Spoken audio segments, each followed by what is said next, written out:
হত্যা, ধর্ষণ, চাঁদাবাজি, মাদক কারবার, অবৈধভাবে বালু উত্তোলন, অস্ত্রবাজি হেন কোনো অপরাধ নেই যা করেননি নরসিংদী ১ আসনের এমপি নজরুল ইসলাম হিরু। এসব অপরাধ করার ক্ষেত্রে কাজে লাগিয়েছেন সংসদ সদস্য পদকে। সবচেয়ে বড় কথা, এমপি হিরুর সরাসরি নির্দেশে হামলা করা হয় বৈষম্য বিরোধী ছাত্র আন্দোলনের উপর।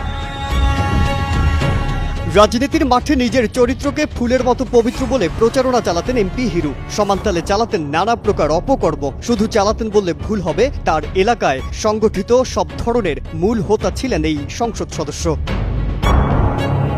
বৈষম্য বিরোধী ছাত্র আন্দোলনের শান্তিপূর্ণ কর্মসূচিতে হামলা হয় তার নির্দেশে। স্থানীয় এক ব্যবসায়ীর পার্টনার হয়ে বিদেশে অর্থ পাচারের অভিযোগ রয়েছে সন্ত্রাসীদের গডফাদার টানা 4 বারের এমপি হিরুর বিরুদ্ধে। তিনি নরসিংদী 1 আসনের সাবেক সংসদ সদস্য, জেলা আওয়ামী লীগের সাবেক সভাপতি ও সাবেক পানি সম্পদ প্রতিমন্ত্রী।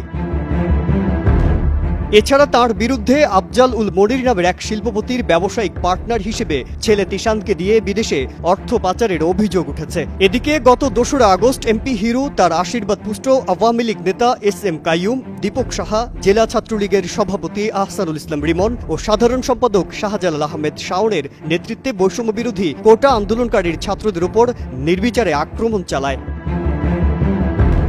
স্থানীয়রা জানান, সেনাবাহিনী থেকে অবসর নেয়া নজরুল ইসলাম হিরু 1-11-এর পর আওয়ামী লীগের হয়ে এমপি নির্বাচিত হয়েছেন। 10ম জাতীয় সংসদ নির্বাচনের পর পানি সম্পদ মন্ত্রণালয়ের প্রতিমন্ত্রীর দায়িত্ব পান। নেতাকর্মীদের সঙ্গে অসদাচরণ, স্বেচ্ছাচারিতার অভিযোগে 2020 সালের 19 নভেম্বর এমপি হিরুকে দলের সভাপতির পদ থেকে অব্যাহতি দেওয়া হয়েছে।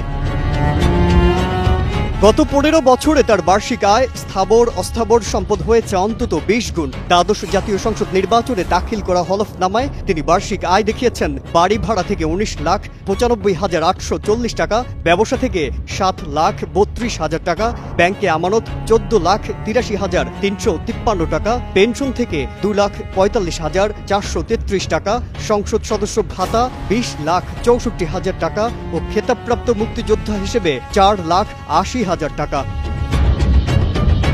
এবার তার অস্থাবর সম্পদের মধ্যে নগদ টাকা 5 লাখ, স্ত্রীর 3 লাখ টাকা, ব্যাংকে জমা 1,95,74,700 টাকা, শেয়ার 15,000 টাকা, স্থায়ী আমানতে বিনিয়োগ 44 লাখ টাকা, স্ত্রীর নামে 94 লাখ টাকা, জিপ 75 লাখ টাকা, স্ত্রীর স্বর্ণ 25 ভরি, ইলেকট্রনিক সামগ্রী 5 লাখ ও আসবাবপত্র 7,25,000 টাকার। স্থাবর সম্পত্তির মধ্যে অকৃষি জমি 2 লাখ টাকা ও 5 কাঠা জমির ওপর 7 তলা আবাসিক বাড়ি, যার মূল্য 3,20,35,600 টাকা।